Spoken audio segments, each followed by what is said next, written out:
الحمد لله نحمده ونستعينه ونستغفره ونؤمن به ونتوكل عليه ونعوذ بالله من شرور أنفسنا ومن سيئات أعمالنا من يهده الله فلا مضل له ومن يضلل فلا هادي له ونشهد أن لا إله إلا الله وحده لا شريك له ونشهد أن سيدنا ومولانا محمدا عبده ورسوله أرسله بالحق بشيرا ونذيرا من يطع الله ورسوله فقد رشد ومن يعصهما فإنه لا يضر إلا نفسه ولا يضر الله شيئا. قال الله تعالى في القرآن الكريم والفرقان الحميد: أعوذ بالله من الشيطان الرجيم. بسم الله الرحمن الرحيم. يا أيها الناس اتقوا ربكم الذي خلقكم من نفس واحدة وخلق منها وبث منهما رجالا كثيرا ونساء واتقوا الله الذي تساءلون به والأرحام إن الله كان عليكم رقيبا. صدق الله العلي العظيم ونفعني وإياكم بآياته والذكر الحكيم. إنه تعالى جواد كريم ملك بر رؤوف رحيم. اللهم صل وسلم على سيدنا ومولانا محمد بعدد من قعد وقام. اللهم صل وسلم على جميع الأنبياء والمرسلين وعلى سائر الصحابة والتابعين وعلى عبادك الصالحين. دوستانو عزیزانو، الله رب العزت د دنیا د آبادی د ساتلو د پاره انسان پیدا کو. په مخ پس مکه باندې الله رب العزت چې انسان الله رب العزت پیدا کو، د انسانانو سلسله الله رب العزت جاری و ساری و ساتله. حدیث شریف کی راضی جناب محمد رسول الله صلی الله علیه وسلم ارشاد فرمایلی دي چې انسان دنیا ته ډېر لږ وخت پر راځي او همدغه لږ وخت پر دا انسان په دغه دنیا کې د رب العالمین په دربار کې خپل اعمال پیش کړي. په دنیا کې کده یو عمل کوي نو هغه هم لیکل کېږي، کنه یک عمل کوي که بد کوي، کنه کوي ګټي که بدای ګټي. الله رب العزت په دربار کې خپل اعمال په داسې صورت کې پیش کړي چې هغه نیک وي، د تهجد په صورت کې وي، د نفلونو په صورت کې وي، د اطاعت په صورت کې وي، د حکم په منلو په صورت کې وي. او یو انسان چې د الله رب العزت په نافرمانی کې وخت تیری، په معاصی کې وخت تیری، په سرکشی کې وخت تیری، په ګناہوں کې وخت تیری، د ټول هر یو شی به الله رب العزت دې لپاره یو خاص مخلوقات ته ډیوټي ورکړي. کرامن کاتبین قرآن کریم کې ذکر راغلی دی چې انسان سره هر وخت الله رب العزت فرشتي مقرر کړي، نیکیم لیکي بدیم لیکي. نیکی لیکي چې څو وخت څنګه نیکی وکړه الله رب العزت صبر ته وګورئ، انسان څنګه نیکی وکړي، نیکی اراده وکړي، فرشته وته نیکی وکړي. یو انسان ګناو کی تر هغه پورې ورته ګناه نه لیکي تر څو پورې یو مقرر وخت. علما کرام فرمایي چې کم سے کم د نن سبا د وخت په حساب سره دغه رنګې 3 غنټې یا څلور په باندې 4 غنټې دوره وخت وي، په هغه کې دا انسان چې توبه طائب شي، د خپل ګناهونو نه توبه طائب شي، خدای پاک ورته بخښنه دا نه چې د توبه وباسي او بیا بد نظرۍ نه توبه وباسي، یا الله توبه یا الله توبه، بیا لاړ شي بیا بد نظرۍ بیا لاړ شي. یا داسې کار کوي چې ګناه سیسته ګوري او استغفر الله وایي، دا د الله رب العزت ذات سره ټوکه ده او استهزاء ده، دام نه ده. انسان دې ګناه ته وشو ګناه توبه وباسي نو په داسې په ندامت کې په زړه په خفګان باندې په داسې صورت باندې چې الله په دې باندې زه خفه یم خو افسوس نن سبا خلقو کته کو وګورې ګناه به کوي ډېر په جهار سره به کوي ډېر په زړه ورتریا به کوي ډېر په داسې دلیرانه انداز کې به کوي او فخر به کوي چې زه خو دا کار کوم او زما ستا غوندې خلک ورته ډېر زیات خوشحالېږي یاره جي دا خو انټرټینمنټ دی دا خو دلجویي ده دا خو د روح غذا ده قرآن کریم څه ویلي دي چې روح غذا څه شی دی حدیث شریف کې څه راغلي چې روح غذا څه شی دی ما تا ټنګ ټکور او سرنا چې دی د روح غذا ګرځولې ده ما تا هغه د الله تعالی نافرماني خپلې کړې دي چې کومې نافرمانۍ کوم قومونه مخکې کړي دي خدای پاک پې د اسمان نه قهر نازل کړی دی ما که تا دوکان افتتاح کوو نو ډیک به راوړو ټول ملک به په مخه والو که ما تا د کور افتتاح کوو نو ډمې به راولو ډمې به ګډو ما تا که د خوشحالۍ ورځ بناوو نو ټوله شپه به سینګران او ډمان او هغه خلک چې کوم په لومبي صف کې امام پسې موس کوي هغه ټول پکې هلته کې شامل او ګډېږي ورسره او سیلفیګانې دا زموږ د مسلمانۍ حال دی دا زموږ حالات دی انسان چې کله بزدل شي نو لومبې زهر چې دته لګي لومبې دته چې خشې لګي د ټنګ ټکور سرنا دته دا داسې نه ورته دی انسان د بزدلۍ لومبې علامت ده یهود او نصارا چرې هم په مخامخ مسلمان باندې د هغې وخت نه پس د صلاح الدین ایوبي نه پس په مخامخ یو دم داسې اټیک نه دی کړی تر څو مسلمان کمزوری کړی دی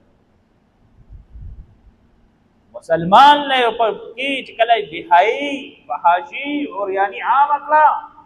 د مسلمان باندې اټیک کوي دی بیا مړ دی وي بیا دی مړ دی دی بیا مړ مار دی دی بیا څه نشي کولی د یهودو خو دا مشن دی چې په تاسو کې د ډمتوب حالات وګورئ د ډمتوب حالات څه دي موبایل دې راواغسته ټک ټاک دې کولاو که د کلي عام هغه فحاشي اوریاني پکې راځي ښه ټیک ده دا خو ده په نظریه او دا خو ځان ته دي ګناه چې ملک د خوشحالۍ او د ازادۍ دپاره ټول خلک را جمع شوي دي دپاره چې د الله رب العزت شکریا ادا کړو ما تېره جمعه کې هم ویلي وو چې ملک د علماو په قربانو باندې په وینو باندې جوړ شوی دی په پاک سټډي کې د هغې بالکل ذکر نشته زموږ د ینګ جنریشن دی بالکل دا نه دي ویلي داسې ونه داسې سټیشن نه و چې په هغې کې به په سونو علما یې په پانسۍ باندې ژوند کړي تاریخ دی په تاریخ کې لیکلی شي علماو په وینو باندې ملک جوړ شي دی به پونګي راوالي چار چاپېره په لارو کوڅو کې به بس پونګي غږوي بار چا به خوب حرام کړی پونګې به غږوي پونګې بچي لور چېرته DHA ته ورشئ پونګې څوک غږوي چېرته اسلام آباد ته ای سیکټر ته ورشئ لو ایریا ته ورشئ څوک پونګې غږوي څوک هم نه غږوي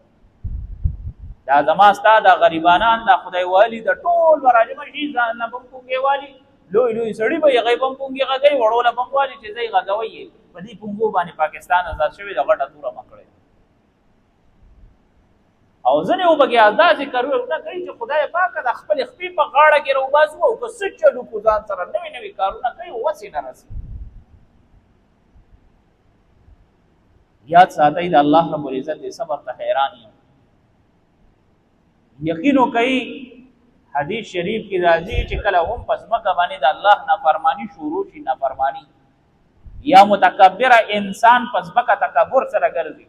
یا ظالم انسان په ځمکه باندې ظلم کوي دا درې خبرې چې کله هم په دې ځمکه باندې شروع شي دا ځمکه خدای ته منت او فریاد او جړاګانې شروع کړي پروردګاره حکم راکړي چې دا خلک غرق کړم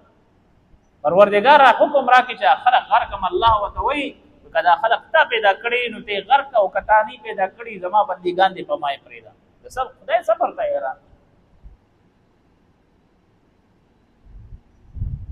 دا نه چې دا کې سوي ورته دا قضي دی او زونوم دا نو نن سبا په معاشره کې هغه بې حسي په خلکو کې راغلي چې ګناه ته اړو ګناه نه وایي د نصیحت کوونکي خلک په خپل په ګناه کې مبتلا دي کمشر دی کشر دی امیر دی غریب دی فقیر دی مسکین دی وړې طبقه غټ طبقه مزدورکار طبقه ټوټل په دې لعنت کې بس دغه دي چې بس ډېک مولا ګوري خپ په غډا وته غړې دي چې مخکې د بادرۍ دورو خلکو بچو ته توري چل خو چې بچي داسې تور بچا کې داسې پریکټیس به وته خو تدریب به ورکو چې کافر سره به داسې جنگي نن سبا هو ته چې پاکستانو په کرایه به څنګه ډېک راوړي به وته پیر څنګه خوري به وته دا څنګه چل کې ټوټل وبدک دغه دي او ما تا ول ویډیو کو خپل په سټیټس وی لګوړو شرمې ګونه ډېر خپل د غیرت کار حوض کوثر کې جناب محمد رسول الله صلی الله علیه وسلم ته چې کله خپل امتی ور مخامخ شي په دنیا کې د حرامونه او د ټنګ ټکور نه مخ نه اړولې نبی علیہ السلام ته جام را واپس ودا سره د ما امتی نه دي یو روایت کې هغه ترمذی کې قتل نبی علیہ الصلوۃ والسلام ارشاد فرمایلی دي چې کم یو امتی زما په سنت باندې زما په عوامل زما په شریعت باندې غیرتونه کې او زما امتی نه دا الله په ذات باندې غیرت کې الله غیرتی ذات استوارځه کې لاټ سره په دنیا کې ته چا په نوم باندې غیرت وکا معمولی یو دو خبرې د په حق کې وکا غم کې وي دوا کې وي جنازه کې وي یا د هغه په فیور کې وکا خدای مکه سباله د باندې سخت قرار ته ګور څنګه سره ودرېږي وکنه هغه احکم الحاکمین ذات چې ته د په محشر په میدان کې پرپړ ډولاړي پورا نسلونو نواله کړ وسو ټیکرو پورې د نیکونو نه د ټر نیکونو نواله تر آدم پورې ټول مخلوق ولاړي سره د زناورو سره د هر څه ټول مخلوقات ولاړي او د حساب کتاب روزي او لوحې د پاره سوچوګه چې په ډک محفل کې بتا باندې د یو کس आवाज چې پلانکی د پلانکی زویا سړی سونه ملامت شي چل لګي د باندې आवाज چې د پلانکی زویا خپل عملنامه دی وګوره یو لو عملنامه یو لو ريجستر وکولاو په یو صفه باندې کيم لیکل شي په دغه رنګه بل کتاب کولاو کې په بل صفه به ګناونه لیکل شي حالت کې به عمل تل لیکيږي رجسٹر بدل لیکيږي په کم عمل کې د سوره اخلاص دا ونتل لیکيږي چې سبیل دی ولګو بس په سبیل باندې ځان خلاص دا باندې کې لیکيږي کور دې جوړ کو بس صحیح ورته ختم پکې وکړه په دې ختم پته خدای وګړي دې خدای نه ټول عمر دې روکې روانه وکړي او بیا ته په دې ختم پته خدای دا ځای کې یو قسم اسنه میناله موز به نه کوم ورته نه کته موز ولې نه کی هغه ما ته وی یره ما د زوینه حافظ جوړ کړی دی او وو خدا حدیث شریف اوریدلې دی چې یو حافظ بزان سره لس کسان جنت ته وځي خټیک ته بیا زمونږه مغفرت په ما بچی کوي ما ورته غي سره خدا لیکلی چې با عمل حافظ او قاری مې دا با عمل دی دا غوټانی حافظ دی ګیره والدا رواني سیګریټ سکي اخ خپل ټنګ ټکور شي پلاس کې نیولې او رواني خپسور کې رواني ما دا خو حافظ دی ته دا یقین دی چې د جنت ته تاسو یاره دا په دې په نور په سوچ کې وای نو سوچ انسان په دنیا کې د پیسو د ګټلو لپاره سوچ کوي په د جنت د ګټلو لپاره سوچ نه کوي د آخرت د ګټلو لپاره سوچ نه کوي که یو موضوع کې په دې باندې د خدای تعالی ډېر مطمئن یې چې ما خو ډېر غټه تور وکړه دا ډېر غټ عمل له او دا خدا سي دی او دا خدا سي حالانکه دین دا خبر نه چې د دنیا په لګو پیسو زما گزارن کی قبل کې پیسې ګټم نو کوشش مې چې دا غینه نور سیوا وکټم دا غینه نور سیوا وکټم خدا اخرت د پاره دا سخاوت نه کوي چې کوم د دنیا د پاره پیسو په سخاوت کې لګیدل چې بس دا غټ سخاوت ته چې بس ډېر یو کټه ډېر ورکا او بیا یې ورکای په کم ځای کې غریب فقیر مسکین لم نه ورکای کم ځای کې یو محفل خپل لګیدلې وي د ټنګ ټکور پروګرام برابر وي دغه رنګ سنگرانو منګرانو باندې د ټول خلکو باندې پارشتا که یو غریب فقیر مسکین وته ورغه یا امام ته وړو دا 3000 روپۍ دی په کبدی باندې سبق وای خیر شي او کوي بلا در پسې دا حال دې زمونږ په کراچۍ کې څومره ډېر مدارس دي پته تشته دا سمندر په کراچۍ ډېر پره دی هلته کې د علماو د دیندارو خلکو قدر ډېر زیات دی د خلکو په روزګار کې برکت ډېر دغه رنګ چې کم ځای ته لاړ شي د هغه ځای د خلکو د کاروبار راز وګوري د هغه خلکو کاروبار راز دا دی چې دی به د الله رب العزت کوم مخلوق دی په هغې کې د ټولو نه برګزیره علما قرا حافظان د دې به ډېر زیات خیال ساتي نو خدای تعالی بیا د دې خلکو خیال ساتي عرب کې نن سبا وګورئ د هغې ژبه ده قرآن د هغې ژبه ده حافظان پکې ډېر کم دي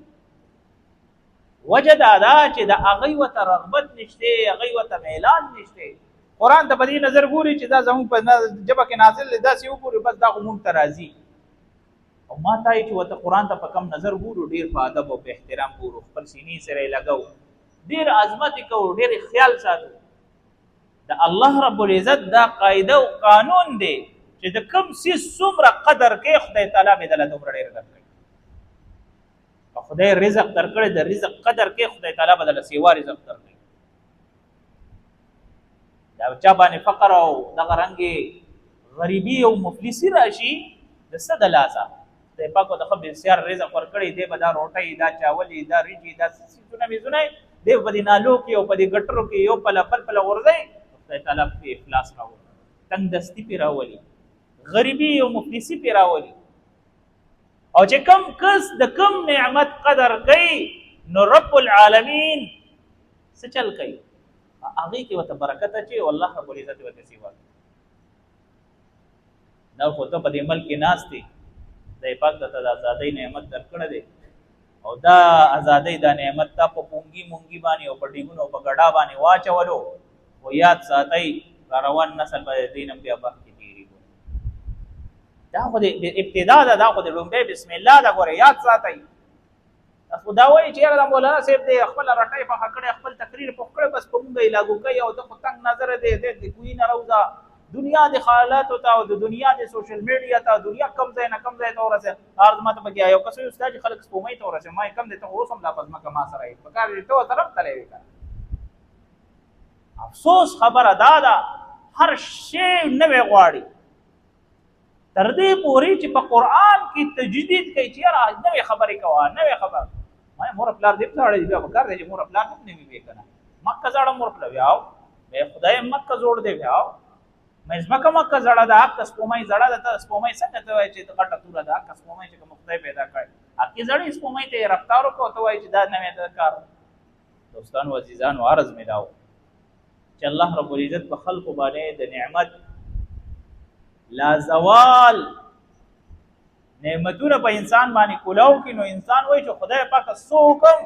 خبره یې په سمجھ کې نه راځي آیډیا یې په سمجھ کې نه راځي په دې خبره باندې نه پوهېږي چې الله رب العزت د نعمتونو شکریا ادا کړم که نافرماني شروع کړم دی به چټ نافرمانۍ ته لاس ورکړي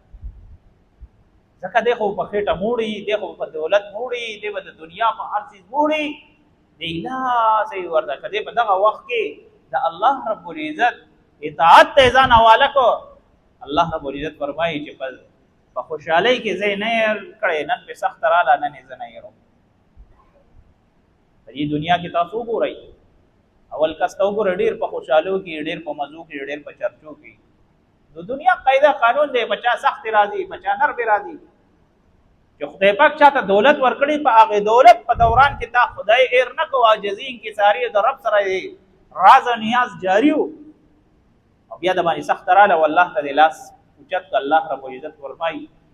چې دا اواز ناشنا نه دی دا د پهچان دی فرشتو لاړ شئ مدد یې وکړي او دغه رنګې سرکشه انسان چې د دنیا ښه مال او دولت ورسره یې ښه ډېرې نافرمانۍ یې کړي سخته بې راځي الله تعالی سوچت کړي پروردګاره الله فرشتو ته وایي اسمان دروازې بندې کړي د اواز په ما ناشنا لګي نو ګورې بیا به د اواز ناشنا لګي ګورې اوس ته الله رب العزت ډیل درکړی دی د الله رب العزت رسۍ که چېرې راکاږله یو پېره بیا به چغې وهئ فریادونه به کوي بیا به د خلکو د برګزیده خلکو د دعاګانو نه خبره وکړي الله رب العزت موږ تاسو له په دې باندې عمل کولو توفیق را نصیب کړي او بل دا خبره مې کوله زمونږ د جومات مؤذن وفات شوی دی د دا غي د غرنګي